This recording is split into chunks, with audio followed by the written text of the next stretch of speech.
Everybody, and welcome to our Colorado Springs and Pueblo AARP State Tour. I'm Kelly Fritz, and I'm going to give the microphone to Dr. Mary Fries. If you wouldn't mind, please do mute your line. Thank you. Mary. Okay, good afternoon. I am AARP Legislative Advocacy Chair Mary Fries, and I want to welcome you to this presentation and discussion about AARP Colorado's legislative activities. Before we get started with the presentation, we have a few housekeeping matters. Please mute your line to reduce background noise. You might have to move your cursor or mouse around to see mute and chat box buttons to become visible. If you'd like to ask a question, please type it in the chat box. At the end of the presentation, there'll be about half an hour to address questions, and this presentation is being recorded and made available later. Today's agenda items include introductions, AARP Colorado Advocacy meetings and process, AARP at the federal level, Colorado state issues, Colorado budget, utilities, secure savings plan, healthcare, pharmaceutical, and then we'll go to questions. We'll start with introductions. Hello. We'll start with introductions. Today's panel includes both AARP staff and AARP volunteer advocates. Bob Murphy has had extensive private and public sector background, including 22 years serving the residents of Lakewood, Colorado as a planning commissioner, city councilor, and mayor. Bob joined AARP as Colorado State Director in 2016. Kelly Fritz is an associate director with AARP Colorado and is the legislative advocacy representative. She works with the advocacy volunteers to promote AARP goals at the state level. Kelly joined AARP in 2001.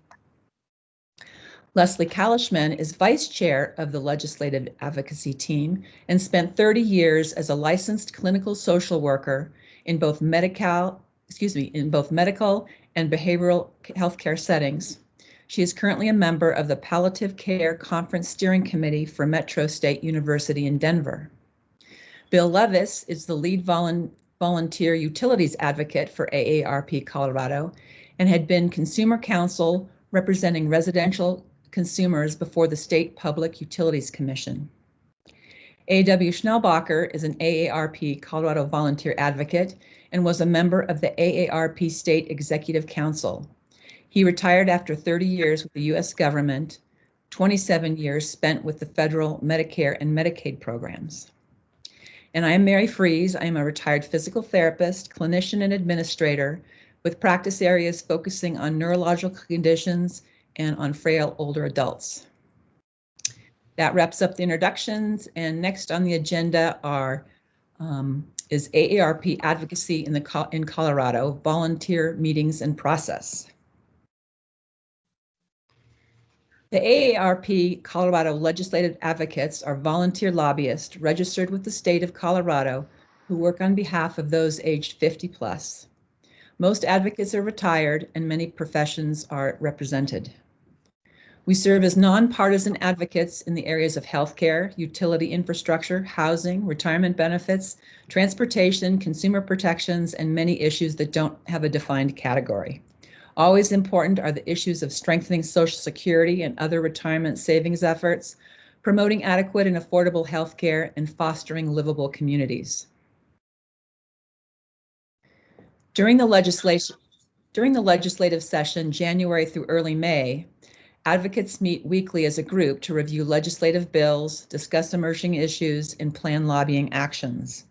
When a bill is introduced to the group, individual advocates sign up to be on the small team that will work on that specific bill. Between meetings, team members research aspects of each bill, track the bill through the legislative process, and report back at weekly meetings to provide updates, foster group discussion, and facilitate the position that AARP will take on the bill.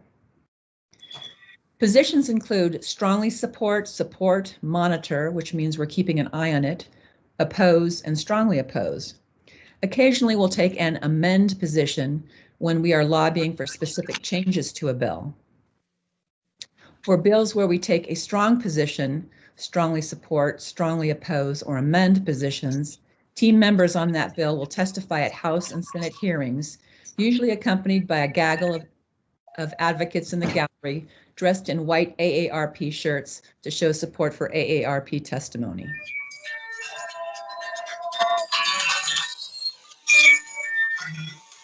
Hi, we're getting some background noise. If you could, if all the visitors could mute their computers, you might have to move your cursor or your mouse and then click on the microphone button to mute your screen so we can get rid of the background noise. Thank you.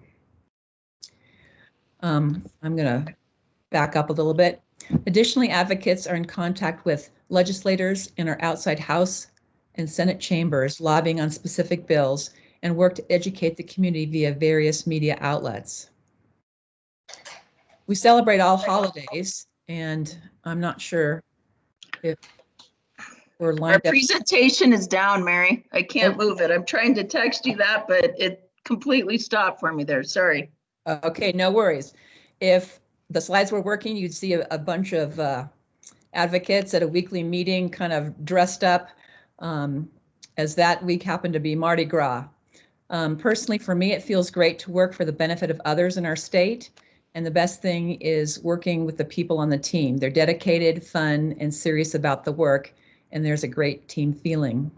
If you're interested in joining the advocacy team, please contact Kelly Fritz at kfritz@aarp.org. I'm going to repeat this twice because the slides are down.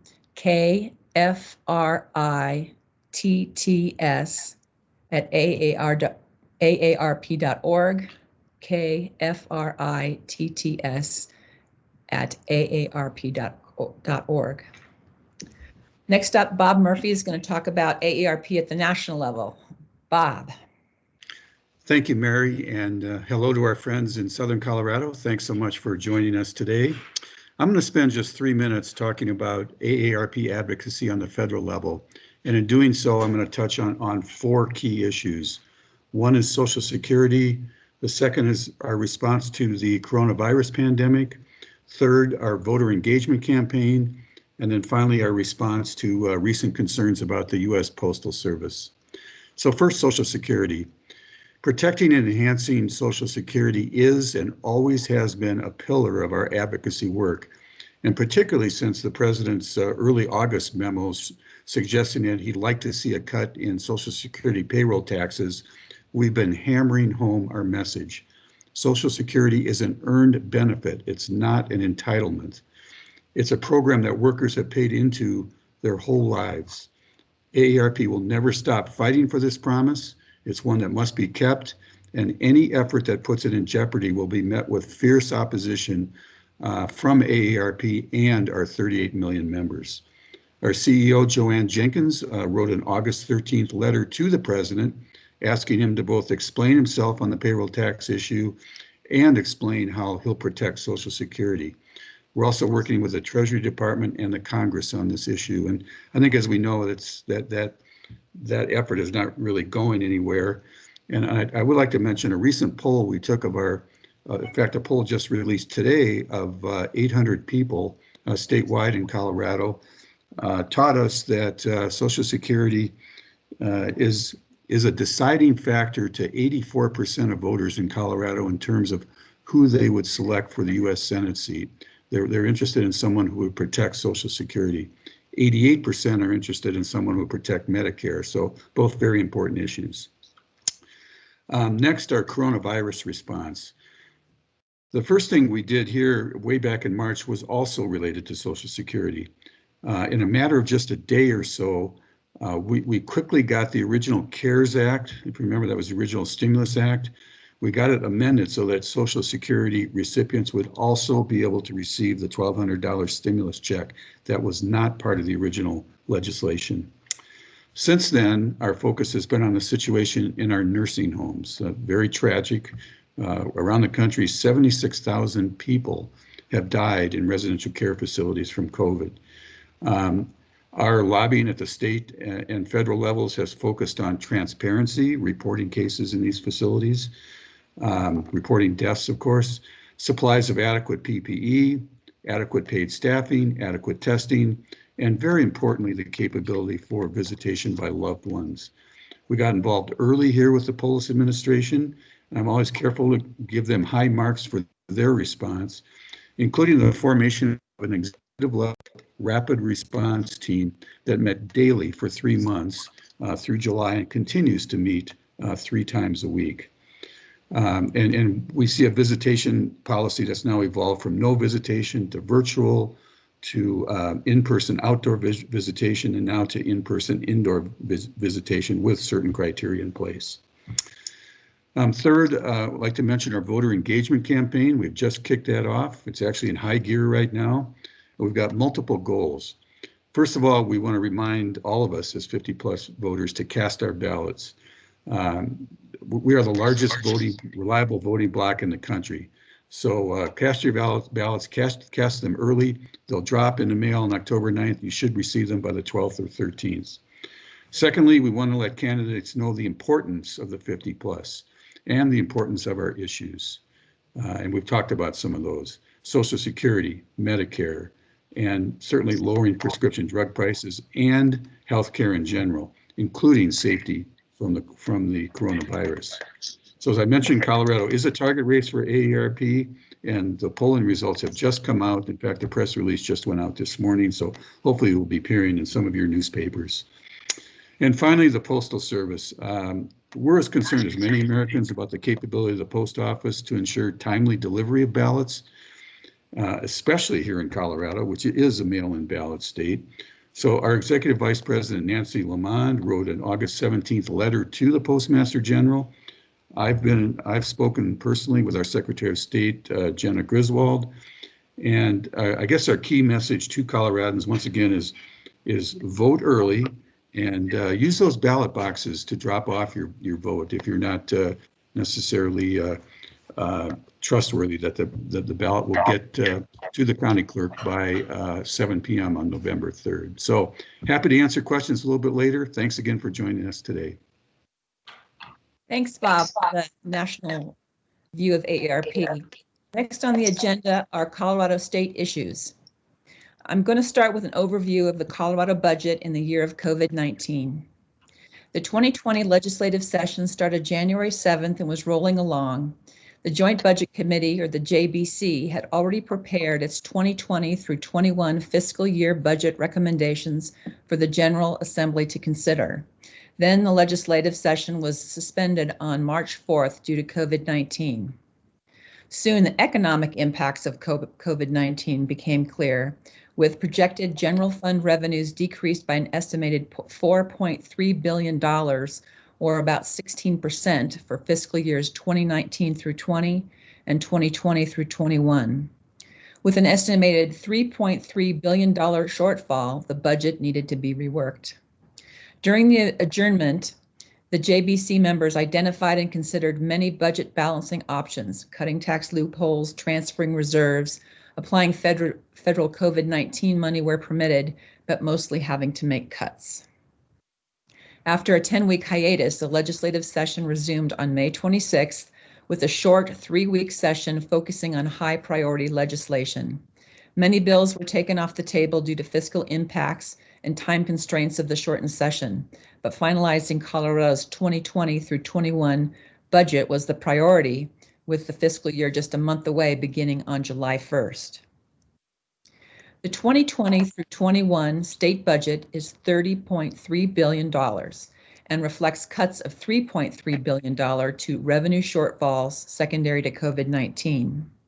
Some cuts include K through 12 education, $621.5 million cut, higher education, $598 million cut, Department of Transportation, $50 million cut. State agency personnel services were cut by 5%. That's salary, health, dental to state employees. PARA, the Public Employees Retirement Association. In 2019, a law was passed to shore up PARA, with the state providing annual payments into the program.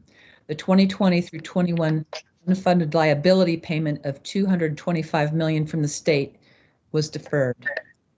Not cut was the Senior disabled veterans homestead exemption, and this was accomplished by a lowering of the general fund reserve. So 162 million was not cut from the homestead exemption.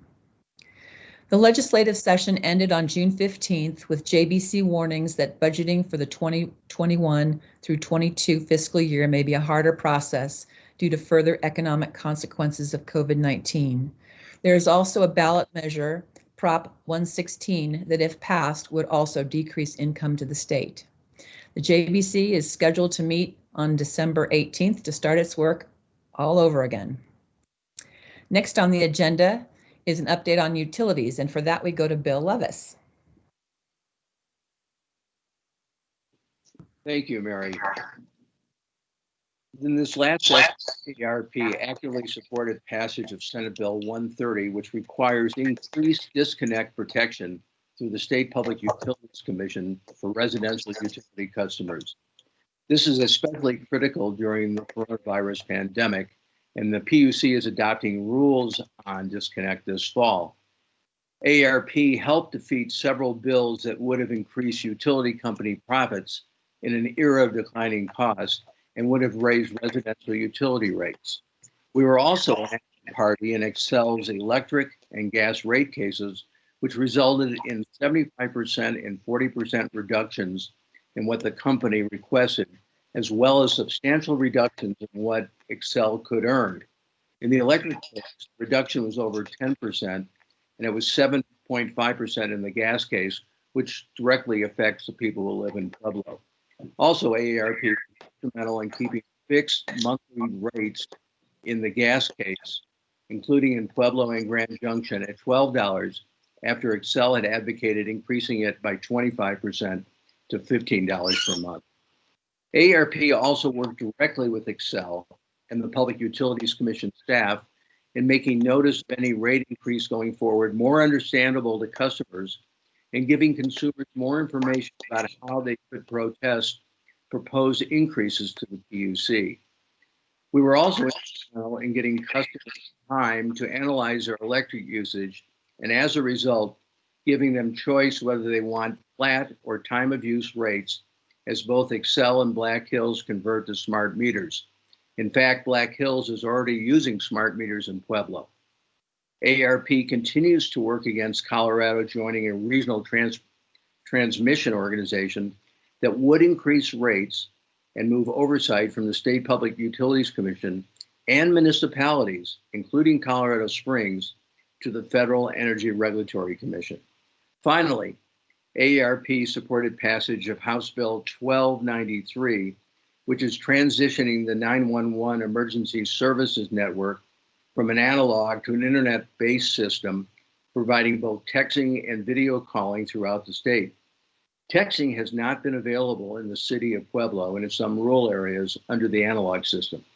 To facilitate the service, to promote safety and decrease outages, AARP has also supported a statewide charge, in addition to that from the local authorities. Thanks. Thanks, Bill. We know you've been working triple time this year representing and protecting consumers on utilities issues. Next up is a Colorado Secure Savings. The creation of the Colorado Secure Savings Program has been a high priority, with AARP Colorado strongly supporting this legislation over many years to promote a better quality of life for retirees. In January 2020, AARP advocates met up with Treasurer Dave Young. Treasurer Young has been a key promoter of Colorado Secure Savings legislation. In 2019, SB 19173 created the Colorado Secure Savings Plan Board to study approaches on how to increase retirement savings for private sector workers. In February 2020, the Plan Board presented its report, which was the basis for this year's implementation legislation. The report also found that the cost of doing nothing would cost the state $10 billion over 15 years due to retirees having to use safety net services. In 2020, SB 2200 created the implementation of Colorado Secure Savings Program. Some highlights include a Colorado state facilitated program for private sector's employees who don't have a retirement savings program at their workplace. The program is run by private sector professionals with state oversight via the Secure Savings Board.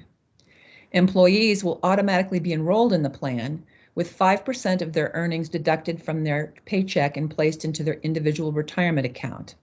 Employees can increase or decrease their percent savings deduction or withdraw from the program altogether. Monies are pooled and accounts are professionally managed with low fees. The account is tied to the employee, so it is portable from job to job and can be used when an employee works multiple jobs. It will also have a strong financial education component. The current status is by September 15th, which is today, the government will appoint the implementation board that will develop the program and execute the implementation. This board will be chaired by State Treasurer Dave Young. The implementation board is a public body that will hold public meetings and receive comments from the public as the implementation process moves forward. Next on the agenda is healthcare legislation with Leslie Kalishman. Thank you, Mary. You know, our first legislative priority for healthcare is the protection and maintenance of Medicare. Colorado has approximately 881,108 Medicare beneficiaries, but nearly 50% of AARP Colorado's constituency are in the 50 to 65-year-old age group and, unless disabled, do not yet qualify for Medicare. Many of these folks are still working and may not have health insurance coverage through their employment, or may be underinsured with large co-pays and deductibles, which in essence makes healthcare unaffordable. AARP supports affordable and accessible healthcare. And if I could just take a moment and remind our guests to please mute your microphones. You can move your cursor and see the little microphone there, because we do get feedback and echoing. Thank you. So some highlights this year of legislation supported include House Bill 20-1236, the Healthcare Coverage Easy Enrollment Program. This bill allows Coloradans to request on their state income tax return for the State Health Insurance Exchange to determine whether uninsured household members are eligible for free or subsidized health coverage. This is an opt-in program, and those who do ask to have this eligibility assessed will receive information about coverage options and assistance with enrollment. AARP strongly supported this bill, and it was passed and signed by the governor July 6th of this year. Some of the activities related to COVID-19 health emergency that we also were concerned about were some of the impacts of the virus in the residential care facilities. So we did outreach to our congressional representatives, urging Congress to support critical needs related to nursing home residents, families, and staff. These critical needs included that there be transparency of information regarding incidents of the virus in a facility, increased access to personal protective equipment and testing for facilities, enhancing virtual visitation for residents and their families, enhanced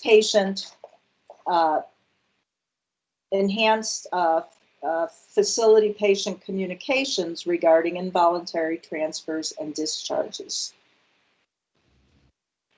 Another House bill related to COVID-19 was House Bill 20-1425. This was the hospital patient visitation rights during COVID-19. And this act acknowledges the challenges to the state's healthcare system caused by COVID-19. The act encourages hospitals to follow infection prevention protocols and identify ways to improve patient visitation policies. AARP supported this bill, and it was passed and signed by the governor June 29th of this year. We also supported Senate Bill 20-205, sick leave for employees. This bill has two parts to it.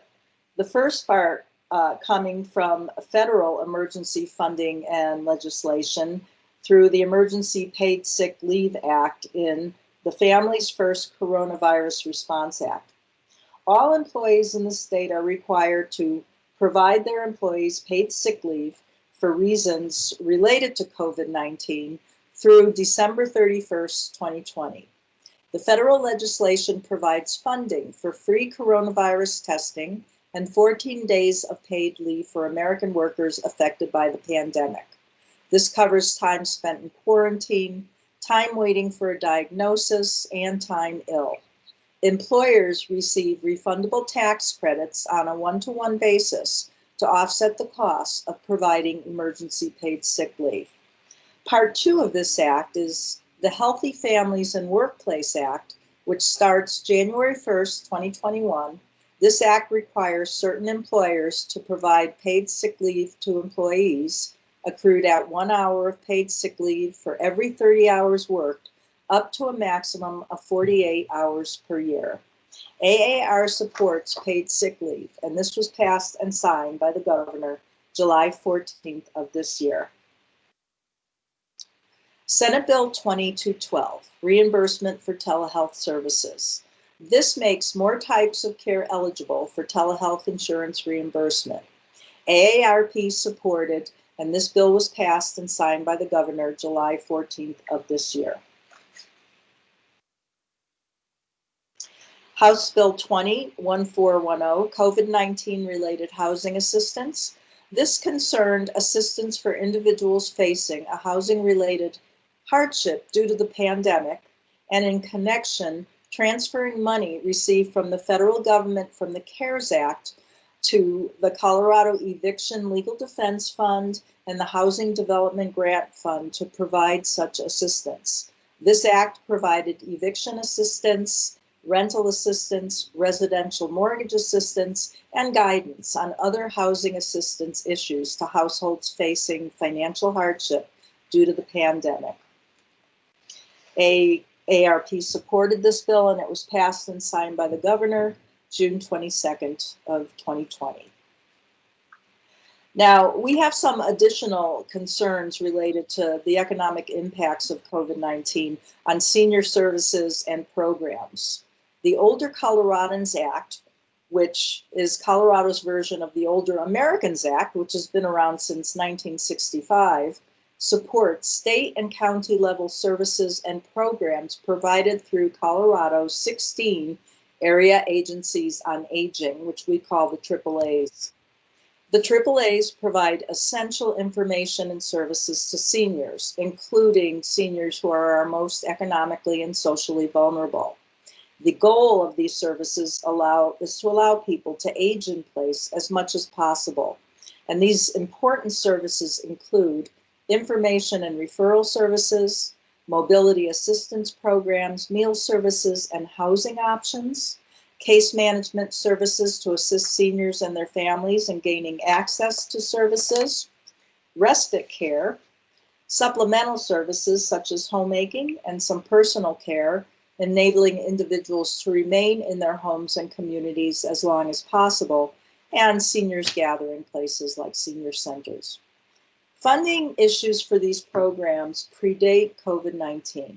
The state funding projections for the 21-22 budget years are of great concern, presenting the possibility of cuts in these essential programs and services.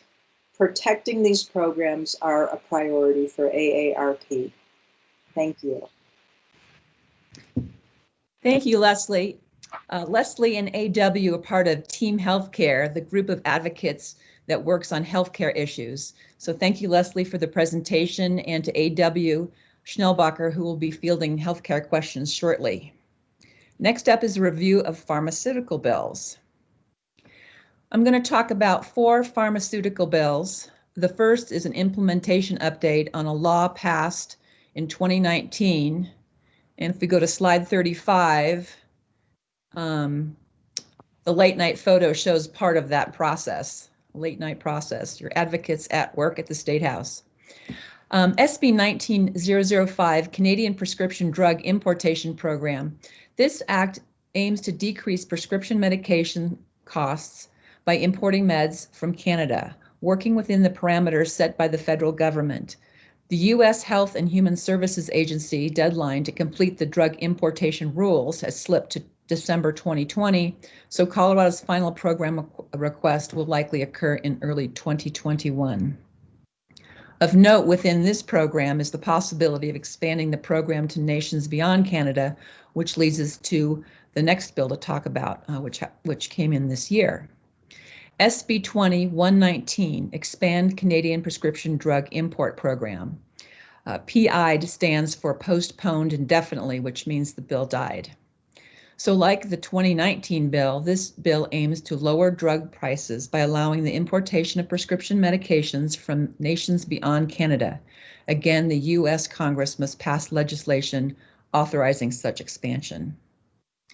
HB 20-1050, Other Outlet Pharmacies Drug Distribution.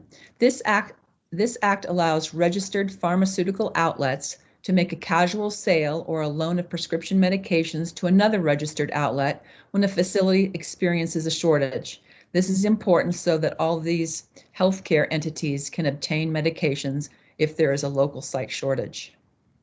HB 20-1232, Equity and Access to Clinical Trials in Medicaid. This act authorizes Colorado's Medicaid program to cover routine costs associated with Phase 1 through Phase 4 clinical trials.